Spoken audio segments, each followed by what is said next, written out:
बिस्मिल्लाहिर्रहमानिर्रहीम। तो जनाब, आज के लेक्चर में इंशाल्लाह हम एक कॉन्वोल्यूशनल न्यूरल नेटवर्क्स को ट्रेन करने की कोशिश करेंगे। हमने पहले से ही डेटा सेट डाउनलोड करके रखा हुआ है, तो चलते हैं ज़रा कोडिंग की तरफ। तो आपकी स्क्रीन पर नज़र आ रहा है कि हमने डॉग्स वर्सेस कैट्स के नाम से एक फ़ोल्डर बनाया हुआ है, जिसके अंदर हमारी इमेजेस पड़ी हुई हैं। अब उस फोल्डर से हम कुछ इमेजेस उठाएंगे और डॉग्स वर्सेस कैट्स स्मॉल के अंदर डाल देंगे।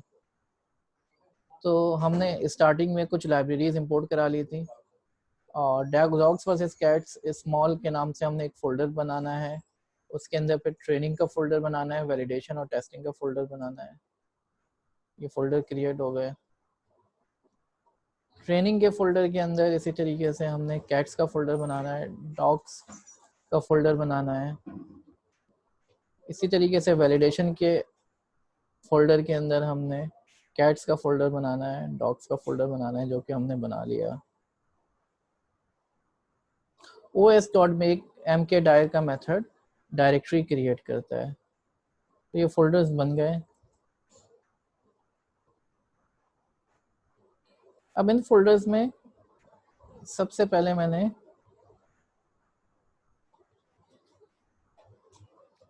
कैट के फ़ोल्डर से मैं इमेजेस निकालूंगा। मैंने एक लूप चला के लिस्ट कॉम्प्रिहेंशन के थ्रू 1 से लेके 0 से लेके 999 तक मैंने एक रेंज जनरेट कराई और अब उन इमेजेस के नाम बनाए मैंने। cat.0.jpg, cat.1.jpg, cat.2.jpg, इस तरीके से तमाम इमेजेस के नाम जनरेट कराएं।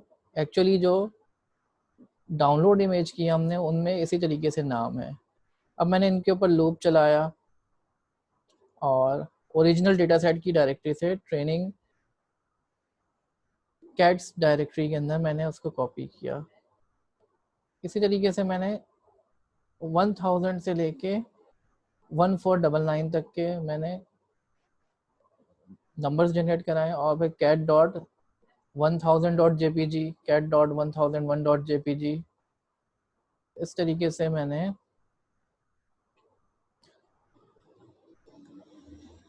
नेम जनरेट करें। और नेम जनरेट करने के बाद मैंने वैलिडेशन डायरेक्टरी के अंदर भी जो है 1000 से लेके 1499 तक के इमेजेस वैलिडेशन डायरेक्टरी में कॉपी कर दिए।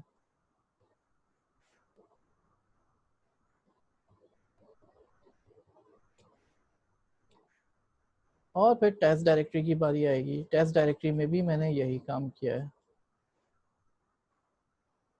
टेस्ट डायरेक्टरी में फ़र्क सिर्फ इतना है कि 1499 तक हम करा चुके थे। 1500 से लेके 1999 तक के हमने इमेजेस के नेम जनरेट कराएं और उसको टेस्ट डायरेक्टरी के अंदर कॉपी कर दिया।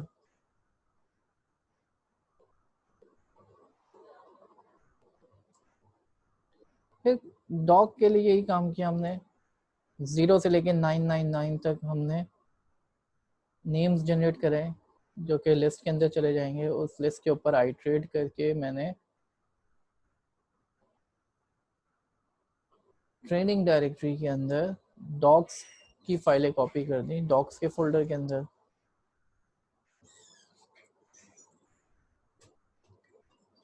फिर डॉग्स के लिए मैंने वैलिडेशन डायरेक्टरी में भी डेटा कॉपी किया और इसी तरीके से टेस्ट डायरेक्टरी में भी डेटा कॉपी किया।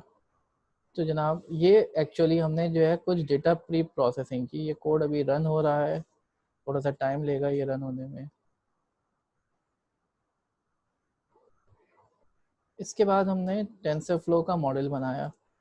टेंसरफ्लो का मॉडल जैसा कि हम पहले देख चुके हैं, सीक्वेंशियल के ऑब्जेक्ट के अंदर हमने लेयर्स डालनी होती है। कॉन्वोल्यूशन 2D की लेयर डाली, इसके 32 फिल्टर्स हैं। 3x3 का हर फिल्टर का साइज है। एक्टिवेशन फंक्शन रेलू है।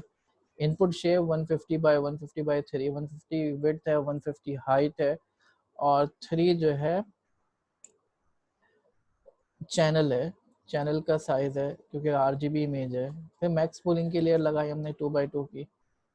फिर कॉन्वोल्यूशन की लगाई 64 filters of each of size 3x3। फिर मैक्स पूलिंग, फिर कॉन्वोल्यूशन, फिर मैक्स पूलिंग, फिर कॉन्वोल्यूशन, फिर max pooling and then flat कर दिया। जो भी फीचर्स आए वो 3 डायमेंशन में होंगे, उसको हमने फ्लैट करके एक डेंस की लेयर लगाई जिसमें 512 नोड्स हैं। और फिर हमने, क्योंकि बाइनरी क्लासिफिकेशन करनी है, एक ही लेयर, एक ही नोड होनी चाहिए लेयर में, और एक्टिवेशन फंक्शन सिग्मॉइड इस्तेमाल करना है। तो ये हमने कॉन्वोल्यूशन लेयर और मैक्स पूलिंग के कॉम्बिनेशन से एक कॉन्वोल्यूशन न्यूरल नेटवर्क बनाया और उसमें डेंस लगा दी। इसको रन कर देते हैं। इसके बाद मॉडल को कंपाइल किया हमने। कंपाइल करते हुए हमने loss function binary cross entropy रखना है क्योंकि ये बाइनरी क्लासिफिकेशन है। Optimizers dot RMS prop optimizer use किया हमने। Learning rate LR is equal to 1 into e⁻⁻⁴, यानी ये 10⁻⁻⁴ इसका लर्निंग रेट है। मैट्रिक्स एक्यूरेसी हमने यूज़ किया है। यहाँ पर एक कॉन्सेप्ट और बताना ज़रूरी है, इमेज डेटा जनरेटर का। इमेज डेटा जनरेटर जो है, ये एक जनरेटर का कॉन्सेप्ट है यहाँ पे, जो कि इमेज डायरेक्टरी से इमेजेस को रीड कर रहा होगा और 1 बाय 1 जो है इमेजेस रिटर्न कर रहा होगा। इमेज डेटा जनरेटर के कई फ़वाइद हैं।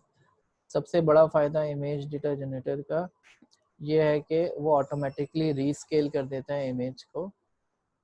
ये नॉर्मलाइज कर दिया इमेज को, 1/255 से डिवाइड किया क्योंकि हर पिक्सल की वैल्यू 255 तक होती है। तो जब हम उसको 255 से डिवाइड करेंगे तो ये 0 और 1 के बीच में वैल्यूज़ आ जाएंगी। इसी तरीके से एक और फ़ायदा इमेज डेटा जनरेटर का है, उसको पता होता है कि आपके कितनी क्लासेस हैं। वो जिस फोल्डर को आपने स्पेसिफाई किया है, अगले आगे जाके हम जो है इसको स्पेसिफाई कर रहे हैं flow from directory training directory, उसमें देखता है वो 2 फोल्डर्स बने हुए हैं, एक कैट का एक डॉग का। तो वो ये समझ जाता है कि ये बाइनरी क्लासिफिकेशन प्रॉब्लम है। तो जब वो इमेज फेंकता है, इमेज जनरेट करता है, इमेज रिटर्न करता है, तो साथ साथ वो उसकी क्लास भी बताता है। एक और फ़ायदा इमेज डेटा जनरेटर से ये भी होता है कि आप ये भी बता सकते हैं कि इमेज किस साइज़ में रीड करनी है।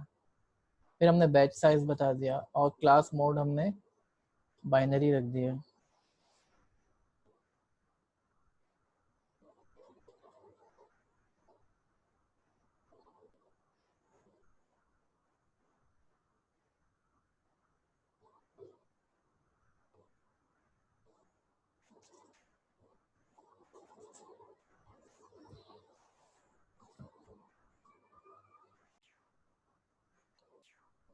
इसके बाद में ट्रेन डेटा जनरेटर को मैंने रन किया। इसने खुद ही उठा लिया कि 2000 इमेजेस डायरेक्टरी में पड़ी हुई है belonging to 2 classes. Validation data generator हमने यूज़ किया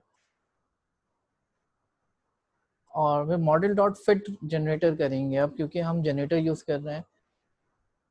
नॉर्मली हम फिट करते हैं अगर हम जो है खुद से इमेजेस उठाते हैं, रीड करते हैं, पिक्सल्स में कन्वर्ट करते हैं और मॉडल को पास करते हैं।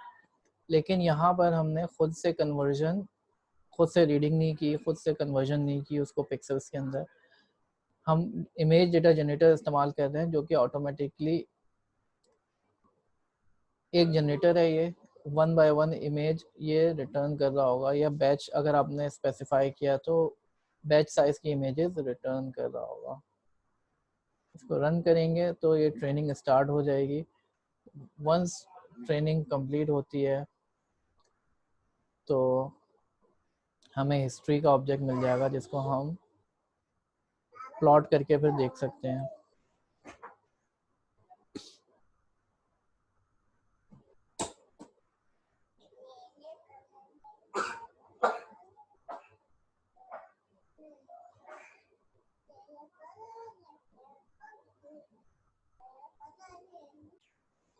जी जनाब, ट्रेनिंग कंप्लीट होने के बाद हम एक्यूरेसी को प्लॉट कर सकते हैं। हिस्ट्री का ऑब्जेक्ट हमें रिटर्न होगा ट्रेनिंग के बाद। हिस्ट्री के अंदर हिस्ट्री की प्रॉपर्टी है, जिस एक डिक्शनरी है जिससे हम एक्यूरेसी निकाल सकते हैं, वैलिडेशन एक्यूरेसी निकाल सकते हैं, लॉस और वैलिडेशन लॉस निकाल सकते हैं।